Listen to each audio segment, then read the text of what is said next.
Good morning, everyone. My name is Maya Luria with TMC for Seniors, and we have another fall prevention class today. This is called Unsteady Ground, Navigating Balance Concerns. I've got Lisa Walters here with me. Lisa is a fall prevention specialist with Pima Council on Aging. She runs some great programs over there at PCOA, and she's here to sort of share with you more of what you need to know about fall prevention. Welcome, Lisa. How are you? I'm wonderful. Thank you, Maya. Good. So I've gone ahead, I've put your PowerPoint up. We do have an online audience along with an in-person audience today. So if you've got any questions and you're watching from home, please go ahead and put them into the chat for me, and then I'll ask Lisa any questions afterwards. I'll turn it over to you, Lisa. All right, thank you. Good morning, everyone. Good morning. Thank you so much for being here. I'm really happy to see such a nice group. And thank you, TMC for Seniors, for having me. Today we're talking about fall prevention. And fall prevention is very close to my heart. I've been an occupational therapist for several decades and worked with people that have been in physical medicine and rehabilitation settings as a result of falls. So I really want to prevent as many falls as I can and help keep people moving forward with the things that they want to do in their lives. So we're going to be referring to the PowerPoint. We're also going to have a little brainstorming session over there. And without further ado, we'll get started.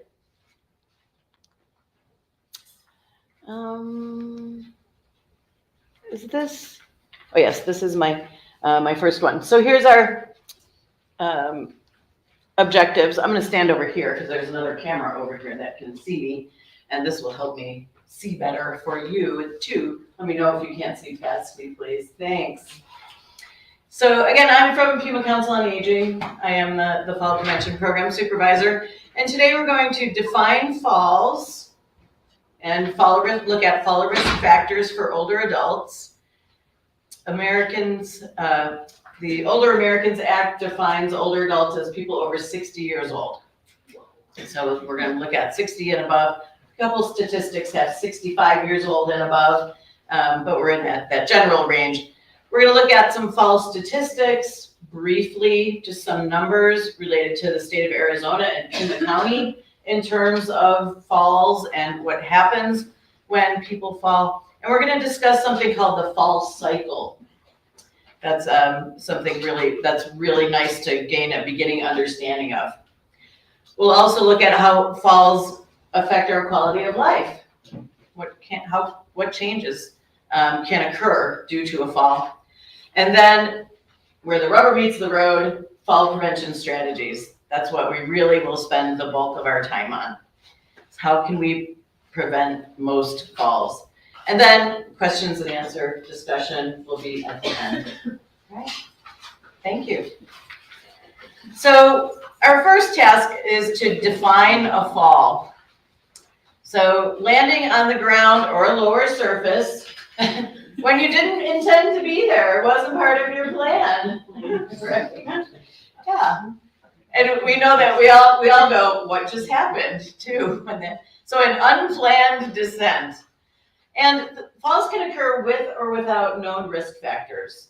They can be things that we're aware of. We experience some dizziness as a side effect of a medication, for instance, or it just comes out of the blue, the floor reared up in front of us, and we had a trip, slip, or a fall. So we're going to look at fall risk factors, and that's what this is for. So if you'll think of those areas, we've got things in our bodies, related to our bodies, our minds, continuing with our minds, our mood or our emotions, and things in the environment. So you can just kind of shout out any of these or any fall risk factors that you know, and I will put them in the categories. Anybody want to start? Sure, wet surface. All right, so environmental, wet surfaces. And I've been there. You've been there? Yes. Speaking from experience? Speaking from experience. All right. Fall off the wing of an airplane is quite far to the ground. Yes, I imagine. What else? Dizziness. Dizziness. That's a physical factor. Thank you. Keep going, please. What do you got? Not focusing on what you're doing. Yes, not paying attention. Blurred vision. Yep, visual changes. I'm gonna put that here. Flip-flops. Flip-flops, yes, that's a big one. Poor footwear, or we'll just say footwear overall. What else? Weak legs. Weakness, yes. Yep. Pets, I'm gonna call the pets environmental because we got space right here. So pets underfoot, pet toys underfoot, pet spilling water, all kinds of things. Also using mobility devices. Yes, or not using them, right? So assistive devices, use or don't use, that is the question. Hurrying. Yes, rushing. What was that last one? Somebody should. Speed. Speed, yes, the need for speed makes us not pay attention and keep our balance. What else? Fatigue. Pardon? Fatigue. Fatigue, yep, just being Yeah. tired. And that could be it could be cognitive fatigue, we're physically tired. So I'll put that, I'm just gonna put that one over here. Any others? Something that's too high, like trying to get into a bathtub, or in my case, I fell out of the car because my foot got caught. So it's a height. Okay. So, varying surfaces, does that sound right? Yeah. Even if we're trying to get into low cupboards or high cupboards or step over a low threshold or bathtub, it can still catch us by surprise, especially if we have things in combination like visual changes and we're moving too quickly. Anything else? Talking with someone and not paying attention. Yeah, I think just not paying attention in general, right? If we're rushing, talking.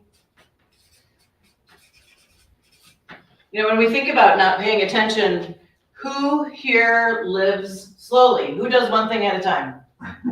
Anybody?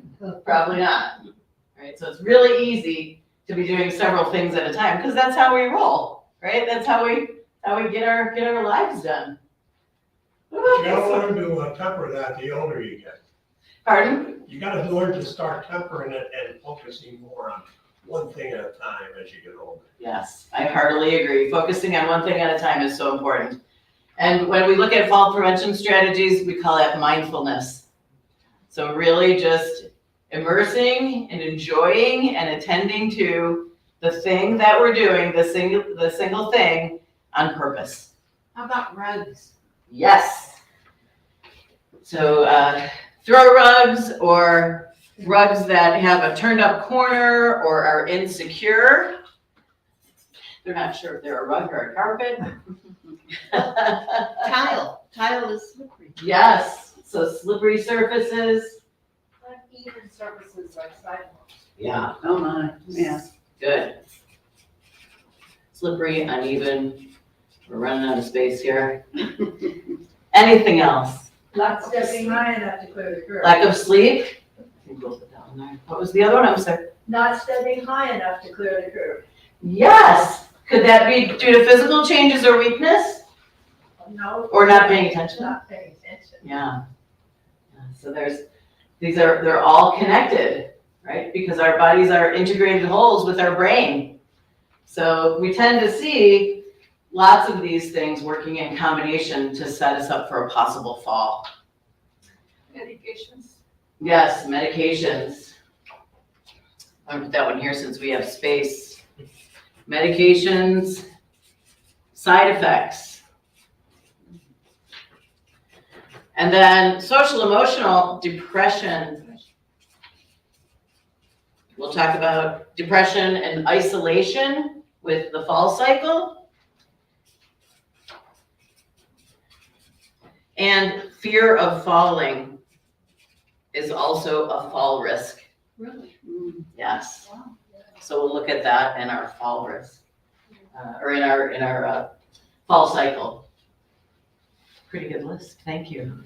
Yes, ma'am. Climbing, Climbing. ladders. Step ladders. Yeah, things we don't tell our children. Climbing ladders and step stools.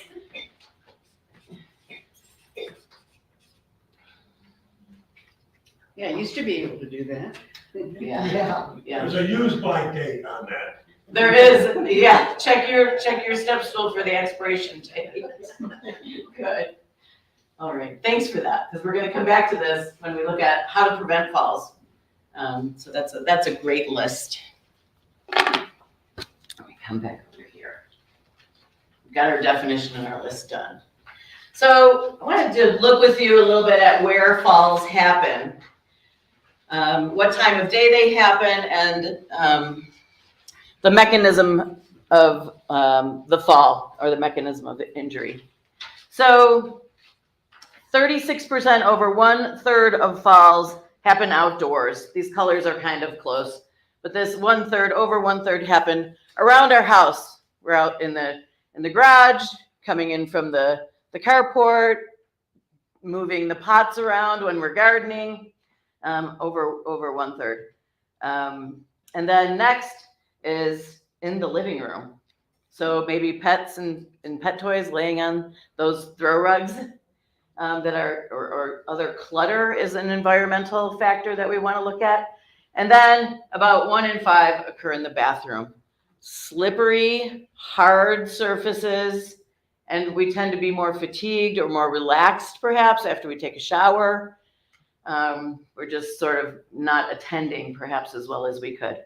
And then 15, almost 16% occurring in the bedroom, other places, kitchen, etc. Here's kitchen, 1%. What time of day do falls happen? Afternoon, between 12 and 6, so after lunch. And then the next in the morning, preceding that. Then we see about 1/4-ish of falls occurring in the evening, so after dinner. So after lunch, breakfast time-ish, and then after dinner. Mechanism of injury, the big one is instability or weakness. So over 1/3 of falls. And then we see a sudden change in position, and we're going to talk about this one too. I'm going to put that one on my list while I'm thinking of it. I'm just going to call it OH. And it relates to dizziness. So the thing, when we look at this, it gives us some good information about where falls happen and why and what time. But what we really want to pull from this is that prevention strategies can be plugged in to our environment, to our attention, to our activities, and looking at the knowing ourselves, self-awareness also plays into that. So it's all about the prevention. Just want to give you some info. So falls are the leading cause of fatal and non-fatal injuries among older adults. We're going to look at some costs of treating injuries that are caused by falls. And this is estimated to be over $101 billion in the United States by 2030. So healthcare costs really suffering from falls. So here's unintentional falls in Arizona. You pointed out who falls intentionally. So this phrasing is interesting. If you're not skydiving and you you land at a place lower than you intended, you experienced an unintentional fall.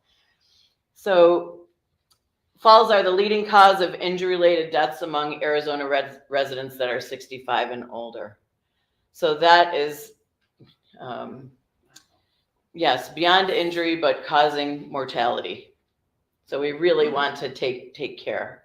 In 2020, there were over 50,000 emergency room visits, and over 17,000 of those visits in the state of Arizona resulted in inpatient hospitalization. So it could be acute hospital and then going to rehab. And the costs associated with these exceeded $3 billion in the state of Arizona.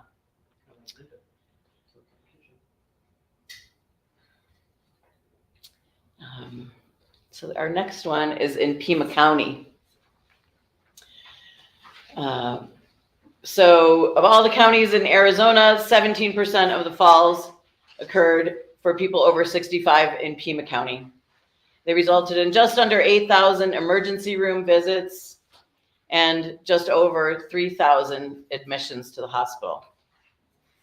So we can see that falls are something that we really want to address because they're changing people's lives, they're costing people their lives. So we really want to be sure that we're doing the best we can to prevent falls. And most falls are preventable.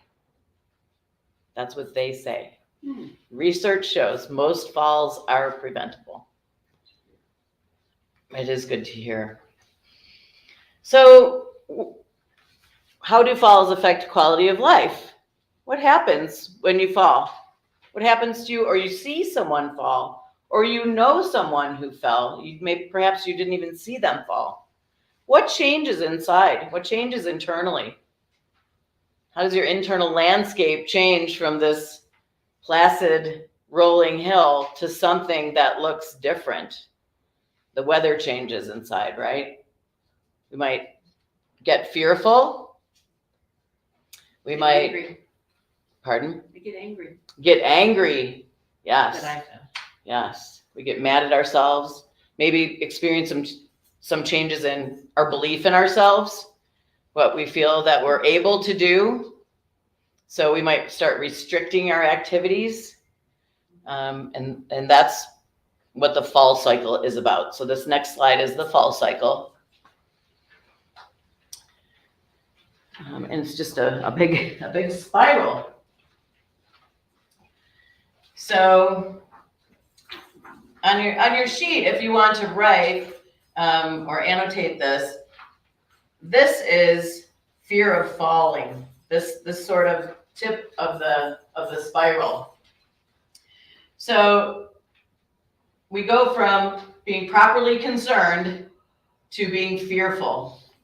So there's a shift in the intensity of that emotion and how we're feeling about our efficacy, about being effective in our lives.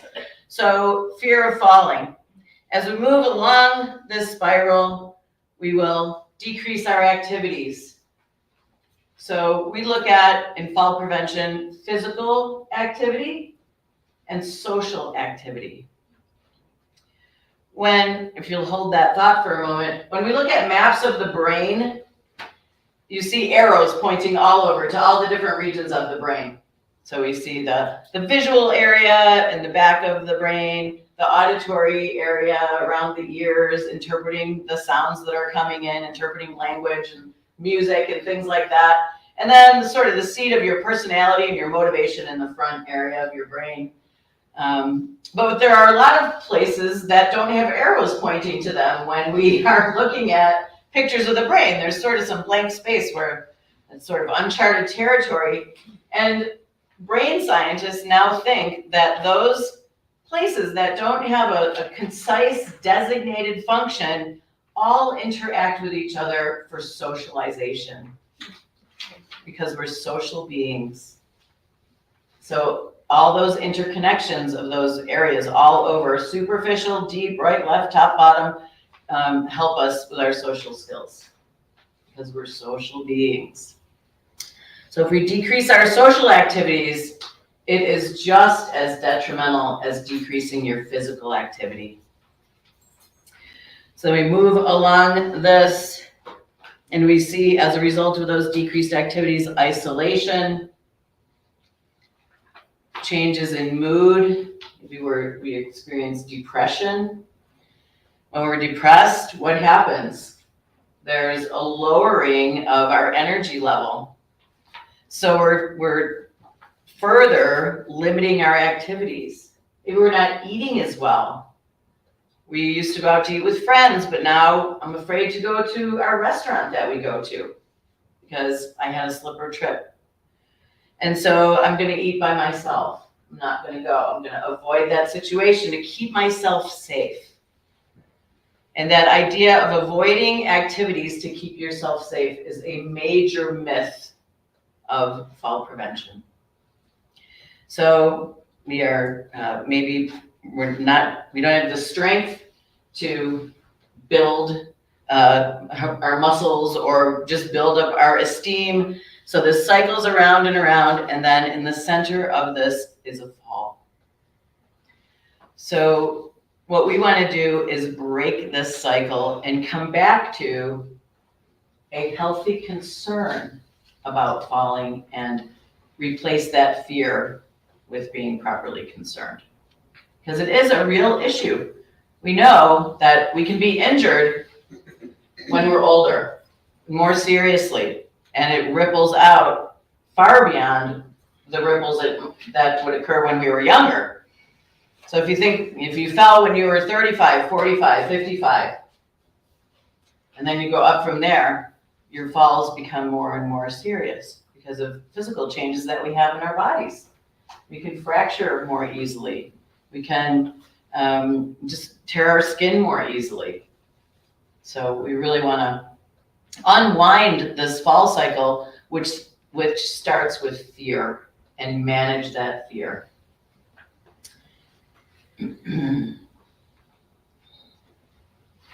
So many falls are predictable and preventable. That's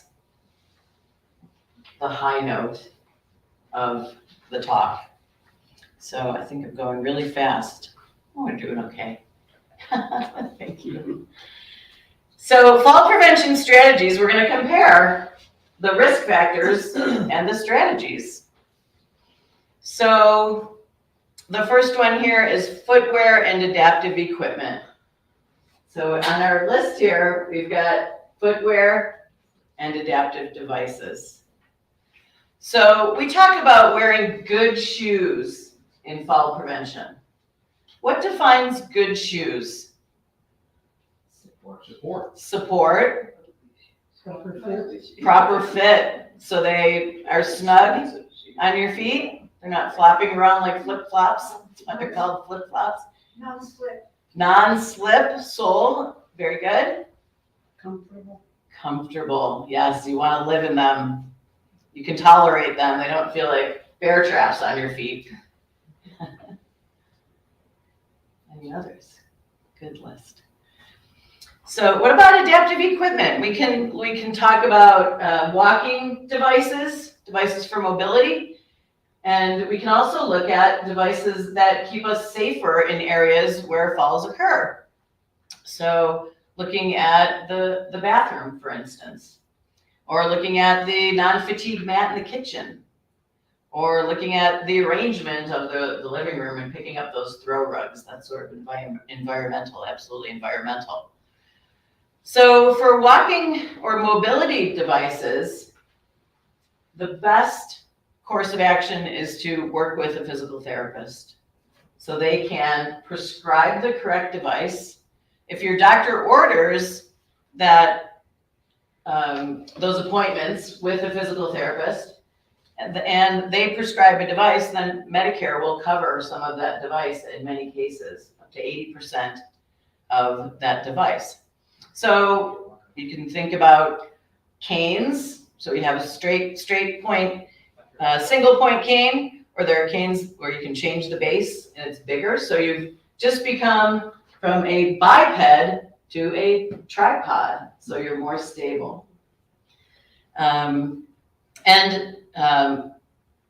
We can then think a little more supportive in terms of walkers.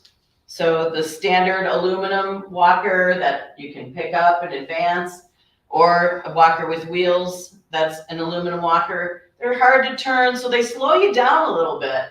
And that's something that many of us benefit from, is that slowing down even though we don't like the look of the walker, right? Why don't we want to use adaptive? Because has anyone ever been prescribed adaptive equipment and they didn't want to use it? My mother. My mom too. Yeah, she Yep. says it makes me look old. I said, damn, Mom, you're 92 years old. Use the damn walker.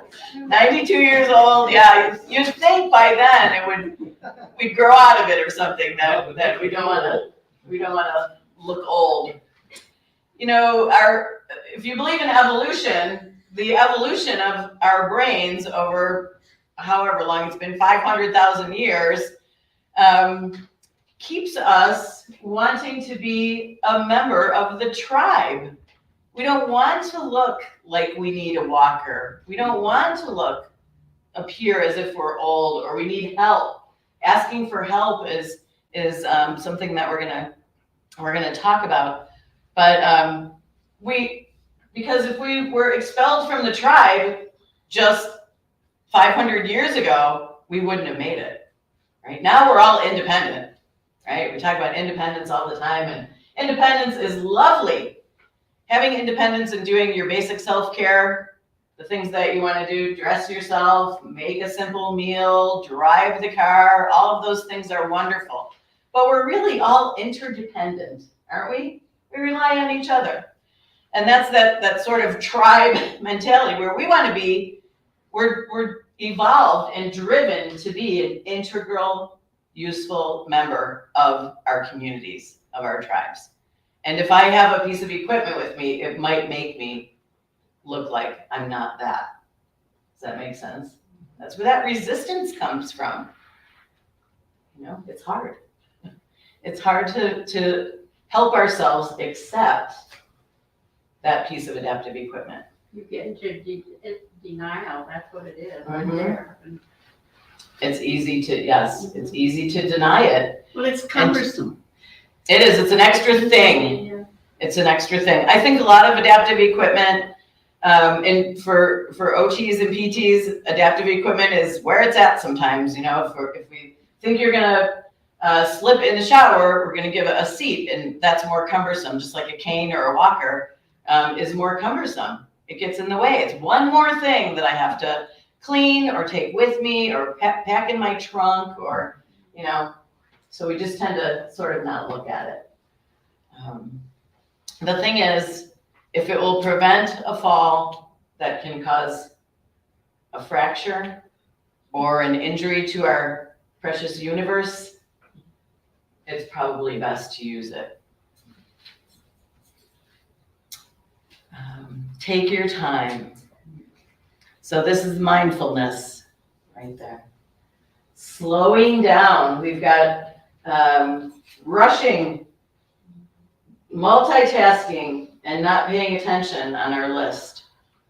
So really zooming out and watching what you're doing and seeing, how am I doing this, and how can I zoom back in and pay attention to just this thing. It takes practice because we've all been living fast for over 60 years, right?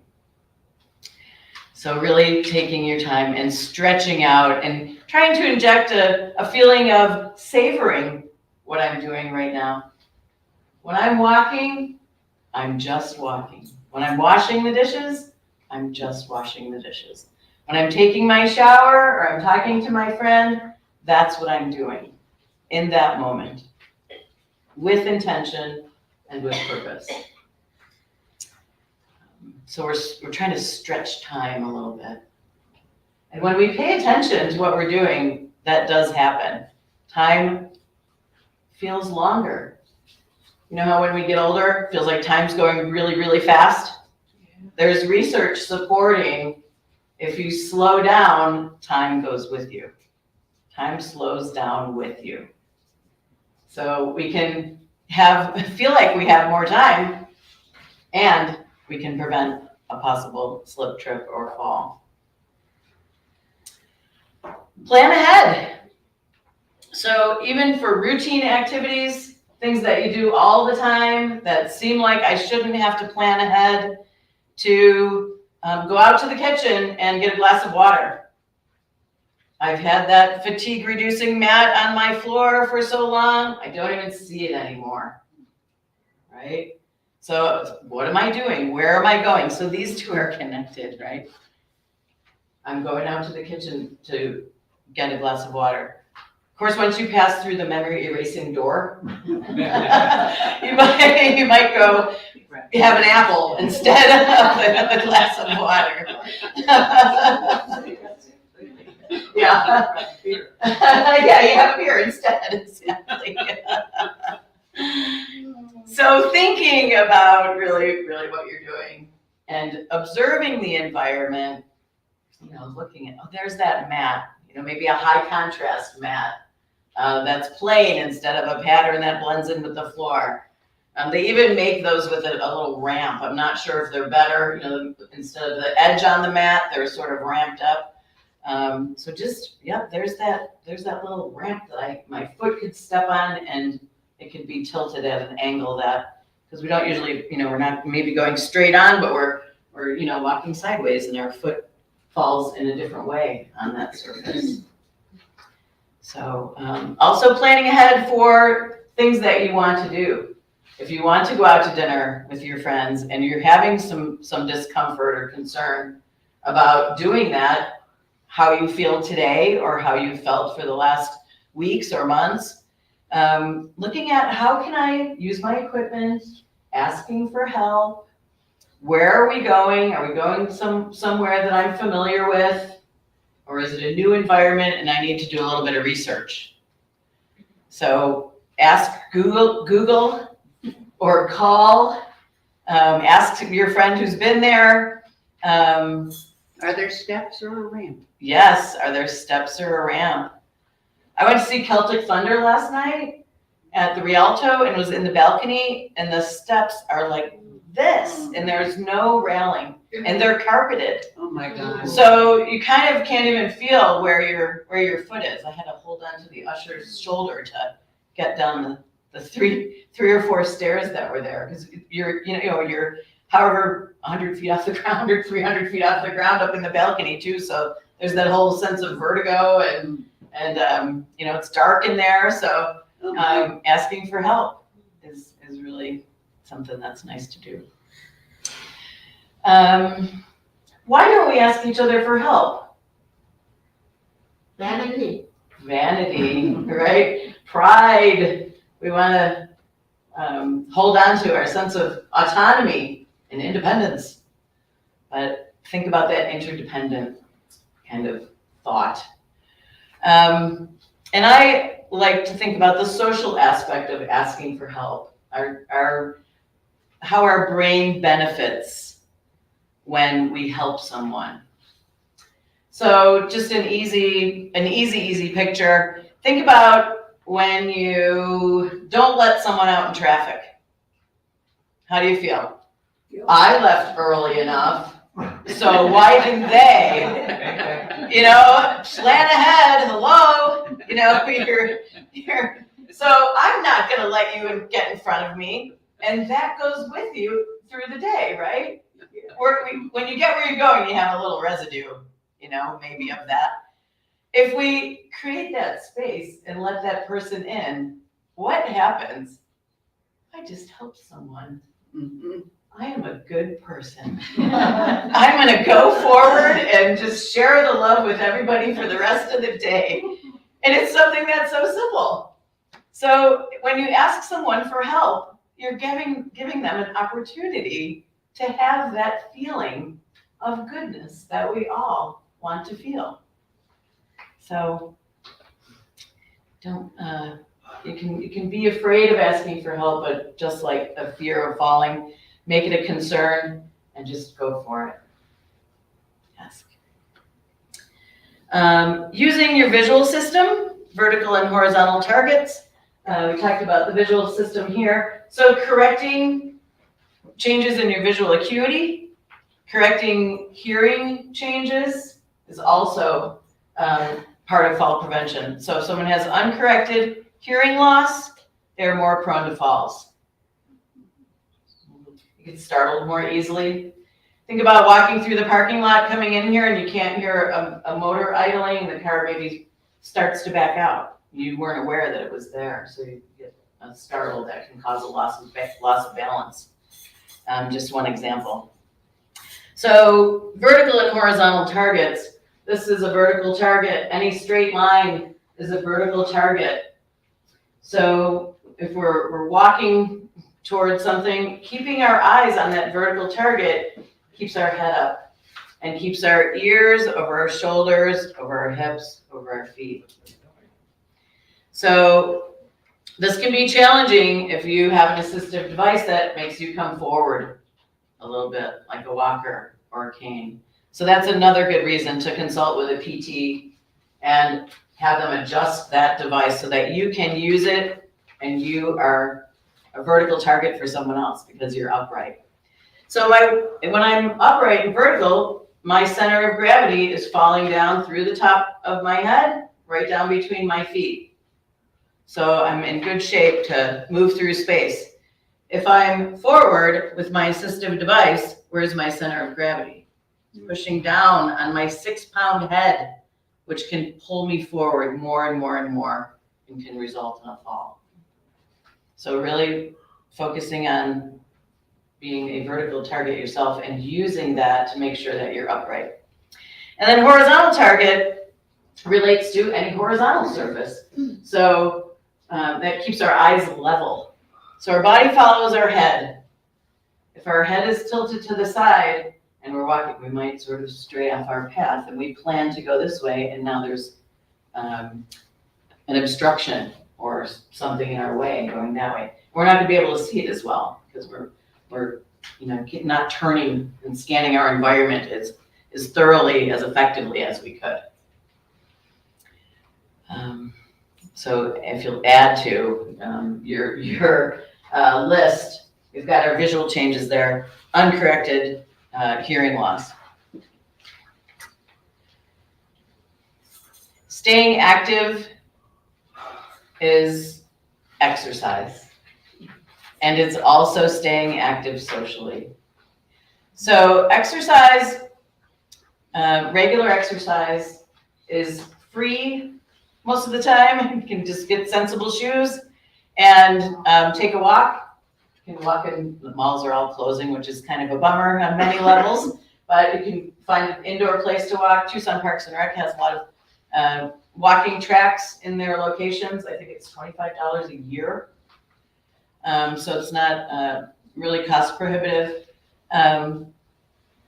We have a Matter of Balance class at Pima Council on Aging, which is all about using your brain to change your mind about falling. It's all about what we're talking about here. And one of the basic tenets of that class is exercise. There are 28 exercises that we go through 5 times during the 8 sessions. And even this counts as exercise. Even lifting your toes, if you're watching TV, lifting your heels. If you're approaching your chair and you're going to settle in for your afternoon show or something, sitting down and standing up 3 times instead of just sitting down and staying down. Just go up and down 3 times.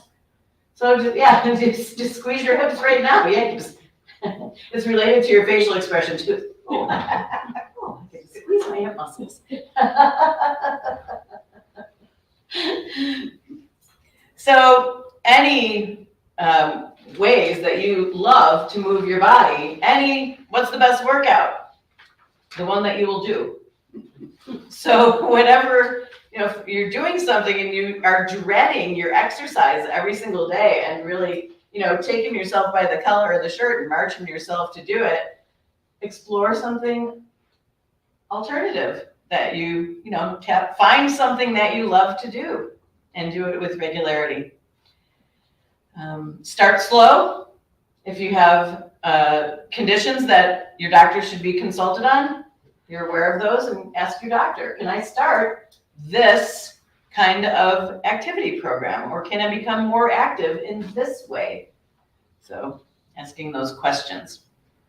Really advocating for yourself is embedded in all of these things too. Looking at your nutrition. Again, this is within any kinds of conditions that you have, and with the advice of your medical team. Making sure you have enough water on board. This is especially true in the desert. And looking at medications. So we've got medications on our list here. Somewhere they're there, medications and their side effects. How much water should you drink a day? 70 ounces. Well, Seven? I have to. Okay, 70 ounces. That's just for you. What was 3 to 4 months. 3 to 4 glasses a day? Okay. Any others? 80 ounces, he said. Say 80, or is the 8-ounce glasses is the 64? That's a lot. That is a lot. So just like we have to be purposeful with what kind of shoes we're wearing and planning and sinking into our activities, drinking water, throughout the day on purpose and having that bottle with you, nearby, accessible. If it's got a little flavoring in it, something that's not caffeinated or too sugary, just increasing your water intake a little bit can help. Again, collaborating with your medical team. If you're on a fluid restriction for some reason, you wouldn't do that. There are some researchers that say you should drink half of your body weight in ounces. So if you weigh 200 pounds, you would drink 100 ounces of water in a day. That's, what else am I doing? Right? But drinking water all day. Exactly. I'm drinking the water and I'm wearing a path in the carpet, back and forth and back and forth. So these two things are connected, all three of these are connected, but our medications most of the time need water to be properly metabolized. And all of our metabolic processes in our bodies, making neurotransmitters, making hormones, healing our skin, making blood to transport products, nutrition from the gut, or immune products to a tear in our skin or something. We need water for all of those. So maybe increase your water just a little bit if you want to take something from this list. Take several things. Understanding your medications and their side effects. Remember when there was a doctor that knew everything about you? That kind of doesn't exist anymore, right? We've got a specialist for all these different things, and sometimes they're not talking to each other. So really knowing, am I on a medication that has this name, and then I'm on a medication that has a generic name and it's the same thing? Might, sort of double dipping. And if you can't get all of your specialists together, talk to your pharmacist. Pharmacists tend to have a little more time, a little more space, and a whole bunch of knowledge about medications and their interactions and what's going on with that. That's a huge portion of fall prevention, just understanding those. This hydration relates to this note that I put up here, something called orthostatic hypotension. So that's a quick drop in blood pressure that happens when we change positions. So if you go from sitting to standing, if you've been sitting for a bit, you stand up and you get that wave of dizziness, that's a drop in blood pressure. You just use your muscles. The demand on your heart went up, and it takes a minute for your brain to get some blood. So an easy fix for that, well, hydration, having enough blood volume to get up to your brain, and just pausing, practicing, taking your time, even when you go from sitting to standing, or when you're getting out of bed. You've been laying down for a number of hours, and if we get up and stand up right away, it's very likely that we're going to have an orthostatic hypotensive episode and experience some dizziness and have a fall in the morning. So just pausing, rolling onto your side and pausing. Come up onto your elbow and pause. Swing your legs off, maybe do some ankle circles or some wrist circles, and pause before we get up and start running to the next thing that we're going to do. During the day and in the morning, all the time. So creating that space. Home assessment is, I brought a sheet for you that are over by the door. There's a quick home assessment in there, some suggestions, simple environmental modifications to consider. It's only 1 page. There are 16-page home assessments that a therapist can do with you, or you can look them up online, and just get lots of ideas about how to make your home more fall prevention oriented. There's also a self assessment in there for what is my fall risk, in that little packet that's closest to the door. It's orange and blue. It's from the Southern chapter of the Arizona Fall Prevention Coalition. Have we missed anything?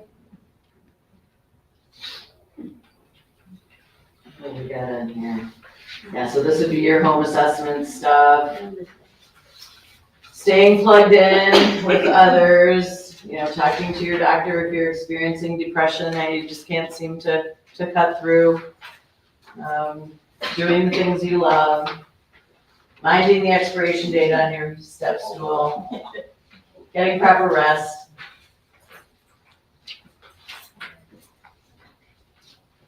I think we might be ready for questions. Great. Yes. So thank you so much, Lisa. So I do have a couple of questions.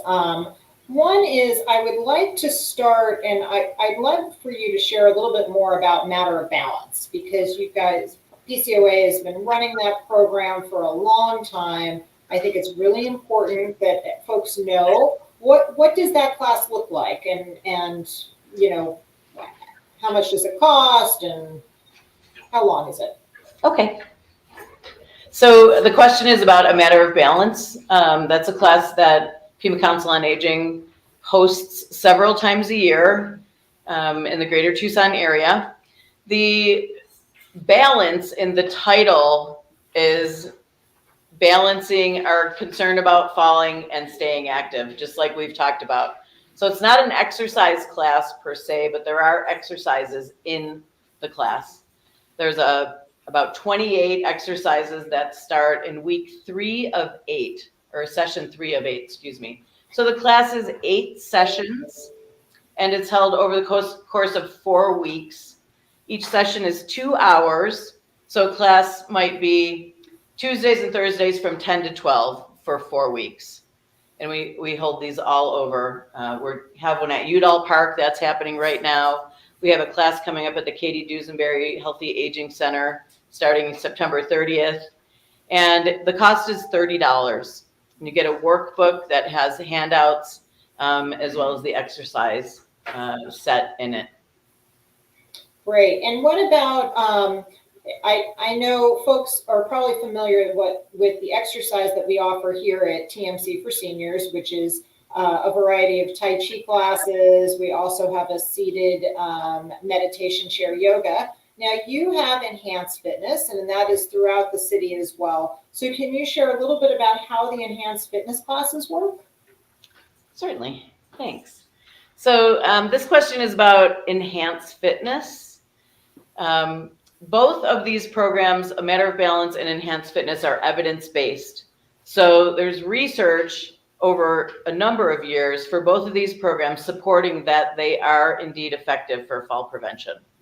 And we still collect data in both of our programs too. So Enhanced Fitness is an exercise class that is proven to reduce falls. It is $36 a month. And we hold it at seven different locations around the greater Tucson area right now. And we have a remote class. We're looking to grow our offerings because our classes keep getting bigger and bigger, and our spaces are not getting any larger. But when you look at the class, it looks like a regular fitness class. It's an hour long. We start with a warm-up. Then there's a cardio segment that's 20 minutes. Usually that is followed by cooling down that includes balance and work on our ankles, because our ankles are very important in preventing falls. strength in our legs and flexible, strong ankles are something that we really want. And so we do some balance work as part of the cool down. And then there's upper and lower body strengthening and stretching at the end. So you're full circle from warm up to cool down to stretched out and feeling hopefully more relaxed. And we have long-term participants in that class from pre-COVID times, if anyone can remember those good old days. So we have participants that have been taking the class for a decade or more. So. And what's the cost on that one, on that class? Is there a cost? Yes, it's $36 a month. A month, okay. And Yeah. I know we used to actually offer both of these classes at TMC. We used to host those classes as far as the location was concerned in our old location. So I'm so glad that you've been able, you have different places around the city that folks can access that. So it's really important that people know about it. I do want to also, I'm just going to put up the phone number for everyone who may be online watching about the Matter of Balance or the Enhanced Fitness, or if you're looking for other resources for older adults through the Pima Council on Aging website. So it's pcoa.org is the site if you wanted to go there and look around there or check out the resource directory.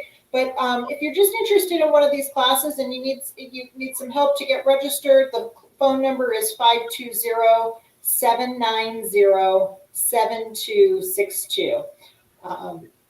So feel free to give them a call and they'll be happy to help you out with that.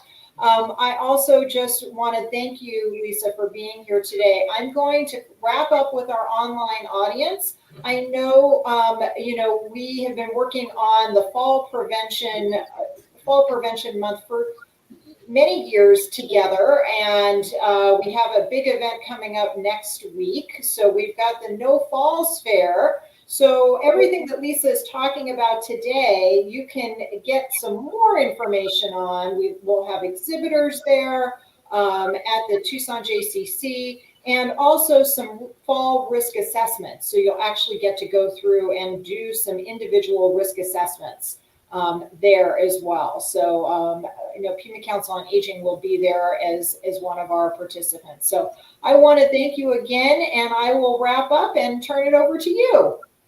Thank you, Maya. Thanks again so much for being here today. We look forward to seeing you again. We have a class tomorrow, and that is going to be on COPD. So if you're interested in that class, please give us a call at 520-324-1960. It will be held at 4 p.m.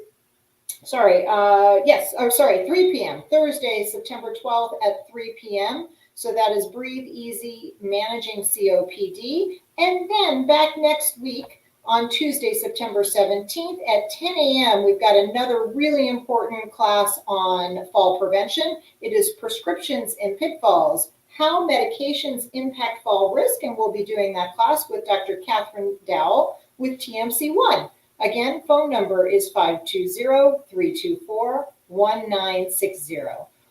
Have a great day, and we'll see you again.